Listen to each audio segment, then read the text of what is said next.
In the meantime, I guess the question is, what happens, right? So, Harry Roque himself told sila Ed earlier this afternoon na may December 10 deadline siya para pumunta, magpakita sa Austria at mag-file nito. In the interim, yun yung napakadaming tanong. Anong mangyayari sa kanya? Pwede ba siyang kunin ng Interpol kapag may red notice na, etc.?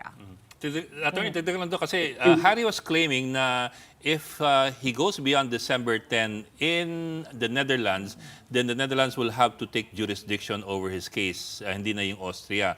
And I suppose that works in his favor kasi he would rather be in the Netherlands closer to Tatay Digong. Okay, sige. We need to unpack this. Okay. With respect to Sean, the Interpol is really just a cooperation agreement with an international organization called the International Police Criminal Organization.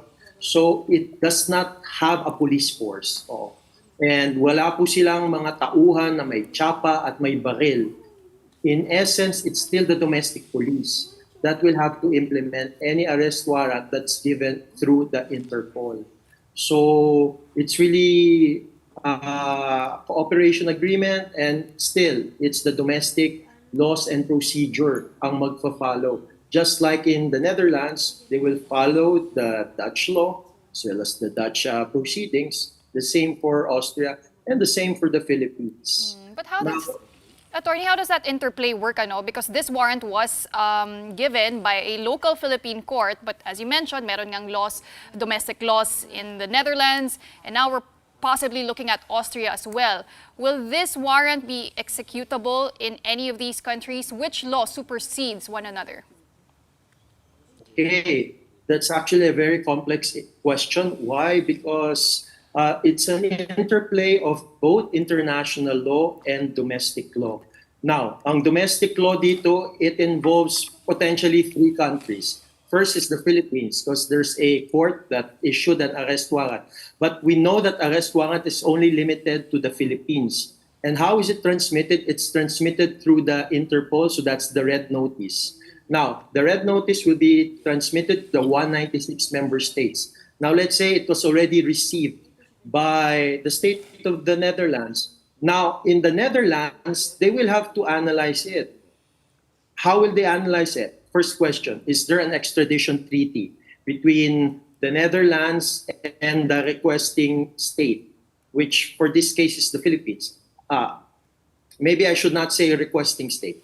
Between the state who issued the arrest warrant, which is the Philippines.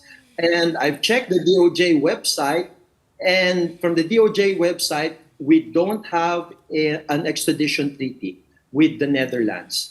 Therefore, the extradition process will not be triggered. The Philippines cannot request an extradition. So, what will be the next step? It's really up to the Philippines. So, will the Philippines make a what's called a mutual legal assistance request? But a mutual legal assistance request may be based on a treaty or based on reciprocity. Wala din pong tayong mutual legal assistance treaty with the Netherlands.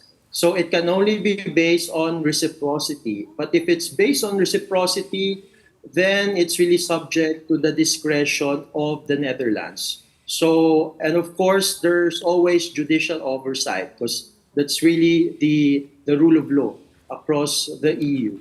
So ito po yung mga complications, actually, the interplay of Philippine domestic law, international law, as well as Dutch domestic law. So kumbaga, mas pabor sa kanya kung mag-grant siya ng asylum ng Netherlands kasi walang extradition law. So at least things are a bit clearer. Am I right to assume that, Attorney Gilbert, vis-a-vis Vienna, which I don't think we have a specific extradition treaty, but we have some sort of agreement about how to go about those things? Okay, actually, na-point out mo, Sean, it's another layer because an asylum application adds another layer because there's actually an invocation of the so-called principle of non-refoulement, meaning to say it's a principle under the Refugee Convention as well as the Convention Against Torture. If there's a reasonable ground to believe that that person will actually face persecution, torture, cruel, inhuman, degrading treatment or punishment, then the state wherein that person cannot actually return that person. So that actually adds another layer. Now, with respect to Austria, I checked the DOJ website. We also don't have an extradition treaty with Austria. We also don't have a mutual legal assistance treaty with Austria. In fact, we only have for 3 European states. That's Switzerland, Spain, and Russia. So that's really the complication there. Pero sir, that's if asylum is granted by either Vienna or by the Netherlands. What if it's still pending and you have an arrest warrant here, you have a red notice, and you have a request for reciprocity of some sort? What applies then? What takes precedence then? Well, actually, to be frank, the ball is also with the Philippines, because it's the Philippines applying for legal assistance based on reciprocity, and that will be through diplomatic channels. Because for the Netherlands, I think, knowing their mindset, they will lean toward human rights, and they will lean towards also their protection under the European Convention on Human Rights. In fact, there's another layer in European Convention on Human Rights. So I think the ball is now with the Philippine government, how it will act and how it will trigger diplomatic channels and requests. Am I getting you right, sir? More likely than not, the Netherlands would be more partial to protecting or erring on the side of caution in a case like this. Yes, you're right on that, Ed. And I'm saying this not for any specific person. Yeah. In fact, the example here is Joma Sison. I just heard from the grapevine na yung kanyang application for asylum was actually denied. Okay. But he was He stayed there for the longest time. This is from rumor mill. Rumor mill to. But what I've heard also, it was just based on acquiescence that he stayed in the Netherlands because there's a premium on protection of human rights. That's why it's really, now the ball is really with the Philippine government. So, attorney, my understanding is ganito. So, parang kailangan mo mag-thesis defense because it is a case-to-case basis. So, if the government thinks you've defended your case well enough, then it's gonna be discretionary from that point on, right? What's going to happen after?